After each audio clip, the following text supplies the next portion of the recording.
নমস্কার, good morning. নজরে বাংলা নিয়ে আপনাদের সাথে রয়েছে আমি প্রিয়াঙ্কা। স্বাধীনতার জন্য জীবন বাজি দিয়ে লড়েছেন, এখন বৃদ্ধ, আর সেই বৃদ্ধ মুক্তিযোদ্ধাকে জুতোর মালা পরালো জামাতের লোকজন।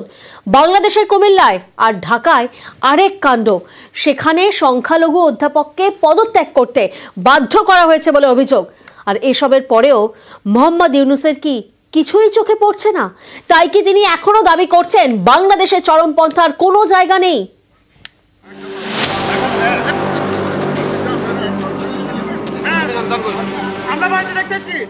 জুতোর মালা পরিয়ে বৃদ্ধকে হেনস্থা, এ ছবি আজকের বাংলাদেশের। এই বৃদ্ধের অপরাধ, তিনি মুক্তিযোদ্ধা, বাংলাদেশের স্বাধীনতার জন্য লড়াই করেছিলেন, তারপর আওয়ামী লীগে যোগ দেন। তাই ৭৮ বছরের বৃদ্ধ মুক্তিযোদ্ধাকে শাস্তি দিল জামাতের মাতব্বররা জুতোর মালা পরিয়ে। বলছে যে তুই আর মুক্তিযোদ্ধা নামে পরিচয় দিবি না, এই এলাকায় থাকবি না, এখানে তুই টিপ দে আবার স্বাক্ষর দে। আমি পারি না, আমি আত্মহত্যা করতাম। আমি এটার বিচার চাই। উপদেষ্টা মন্ডলীর কাছে আমার দাবি, আমি বাংলাদেশের সর্বস্তরে 18 কোটি মানুষের কাছে বিচার দিলাম। অনেকেই বলছেন ৭১-এর মুক্তিযুদ্ধের সময় অনেক রাজাকার ছিল যারা পাকিস্তানকে সমর্থন করত। তাদের উত্তরসূরিরা আজও আছে পদ্মা পাড়ে, আজও তারা পাকিস্তানের পক্ষে, মুক্তিযোদ্ধাদের বিরুদ্ধে।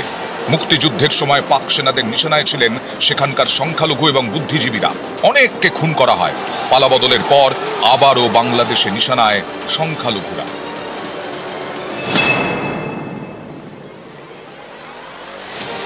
বাংলাদেশের সংখ্যালঘু অধ্যাপকরাও সেখানকার কট্টরপন্থীদের নিশানায়। শনিবার ইস্তফা দেন ঢাকার প্রাইম এশিয়া ইউনিভার্সিটির অধ্যাপক শুভময় দত্ত। ইউনিভার্সিটির প্রো ভিসি ছিলেন তিনি। অভিযোগ, কট্টরপন্থীদের চাপেই তিনি ইস্তফা দিতে বাধ্য হয়েছেন।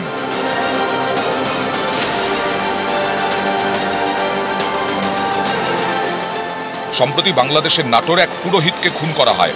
মন্দিরের মধ্যেই হাত পা বাঁধা অবস্থায় তাঁর রক্তাক্ত দেহ উদ্ধার হয়। অভিযোগ, মন্দিরে লুটপাট করার পর পুরোহিতকে খুন করা হয়। গত মাসে বাংলাদেশে ইসকনের সন্ন্যাসী চিন্ময় কৃষ্ণ দাসকে গ্রেপ্তার করা হয়। তারপর থেকে সে দেশে বারবার আক্রান্ত সংখ্যালঘুরা। এত কিছুর পরেও বাংলাদেশি তদারকি সরকারের প্রধান উপদেষ্টার কিছুই চোখে পড়ে না। Islamic extremism coming back in Bangladesh. Tell us what your take is on that. How can you reassure people that that problem won't return? I can assure you that's not taking place at all. These are very enthusiastic young people. They are very neutral about their religion.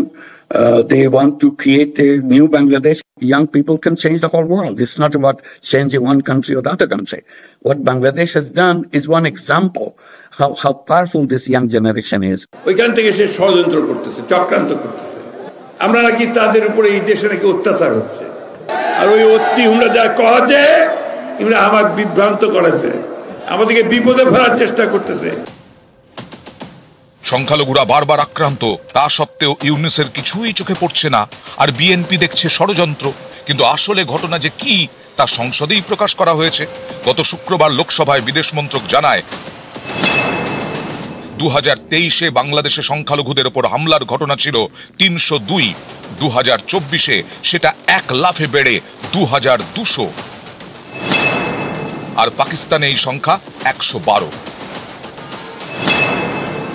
অর্থাৎ সংখ্যালঘু নির্যাতনে পাকিস্তানকেও অনেকটা পেছনে ফেলে দিয়েছে বাংলাদেশ। সেখানে এবার মুক্তিযোদ্ধারাও রেহাই পাচ্ছেন না। যিনি জীবন বাজি দিয়ে লড়েছেন, স্বাধীনতার আলো ফুটিয়েছেন, সেই মুক্তিযোদ্ধাকে পরানো হলো জুতোর মালা।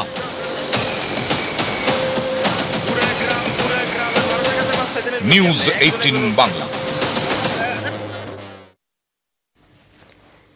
ক্ষমতা থাকুক বা না থাকুক, পদ্মা পাড়ে থামছেই না ফাঁকার বুলের ফুলঝুরি। এবার ভারত থেকে ব্যান্ডউইথ আমদানিতে বিধি নিষেধ। 50% ব্যান্ডউইথ আমদানির মাত্রা বাঁধল বাংলাদেশ টেলিকম সংস্থা। আমরা একটা ওভার ডিপেন্ডেন্স তৈরি হয়ে যাচ্ছে। অতি নির্ভরশীলতা একদিকে যদি তৈরি হয়ে যায়, এটা ইন্ডাস্ট্রির জন্য ভালো না, রিডান্ডেন্সির জন্য ভালো না। ওই জন্য আমরা প্রস্তাব পাঠিয়েছি সরকারের কাছে। আমার আইএজি যারা আছেন, যারা সার্ভিসটা ব্যান্ডউইথটা নেন, ওনারা তাদের যে টোটাল ব্যান্ডউইথ আছে সেই ব্যান্ডউইথের 50%-এর বেশি টেরেস্ট্রিয়াল থেকে নিতে পারবেন না। সো বাকি 50% তাদেরকে এদিক থেকে নিতে হবে, সাবমেরিন মাধ্যমের কাছ থেকে নিতে হবে। ভারতের সঙ্গে শত্রুতা করে পাকিস্তানের সঙ্গে বন্ধুত্ব করে ইসলামী শাসন কায়েম করতে চাইছে এই সরকার, মন্তব্য তসলিমা নাসরিনের। মানে বাংলাদেশ যদি আরেকটা উগ্র মৌলবাদী দেশ পাকিস্তানের সঙ্গে মেলে, তাহলে তো সেই অপরাধী যুদ্ধাপরাধী শক্তি অপশক্তি তো বাংলাদেশ শাসন করবে। আর যদি এটা ইসলামিক কান্ট্রি হতে চায় তাহলে পাকিস্তানের সঙ্গে যোগ দিতে হবে বা পাকিস্তানকে বন্ধু ভাবতে হবে। সেটা তো কোনো কালেই ভালো নয়। এই সরকারের উদ্দেশ্য আমরা বেশ বুঝতে পারি। এই সরকার ইসলামী শাসন কায়েম করতে চাইছে, ভারতের সঙ্গে শত্রুতা করে পাকিস্তানের সঙ্গে বন্ধুত্ব করতে চাইছে। নিউজ 18 বাংলায় বিস্ফোরক তসলিমা নাসরিন। বাংলাদেশ থেকে বিভিন্ন হুঁশিয়ারি আসলে অশিক্ষিতের আস্ফালন, মন্তব্য করছেন তসলিমা নাসরিন। দিদি, এই যে বহু নেতা ধর্ম প্রচারকরা বিভিন্ন কথা বলছেন, হুমকি দিচ্ছেন, কলকাতা দখল করার কথাও বললেন। কলকাতা দখল করবে বলছে, কিন্তু তাতেই তো কলকাতা দখল হয় না। আসলে একটা ভারত বিদ্বেষ ছড়ানো হয়েছে। এই যারা জঙ্গি গোষ্ঠী, যারা জিহাদি, যারা মৌলবাদী, তারা তো কখনোই বাংলাদেশের স্বাধীনতায় বিশ্বাস করেনি। তারা পাকিস্তানের পক্ষে ছিল সেই 71 সাল থেকে। ভারত তাদের শত্রু, অথচ ভারতকে মিত্র শক্তি হিসেবে সবাই জানে। সুতরাং তারা এখন ভারত বিদ্বেষ ছড়াচ্ছে, ভারতের বিরুদ্ধে বলছে। তারা এই যে কলকাতা দখল করে ফেলবো, ভারত দখল করে ফেলবো, এইসব বলছে তারা, হুমকি দিচ্ছে। আসলে হুমকিতে তো কোনো কাজ হয় না, এসব মূর্খ আর অশিক্ষিতের দল। ক্যানিং মহকুমা হাসপাতাল, সেখানে রাত থেকে একেবারে লম্বা লাইন। কেন? কারণ বিশেষ শংসাপত্র পাওয়ার জন্য রাতভর হাসপাতালে পৌঁছেছেন তাদের পরিবার পরিজন।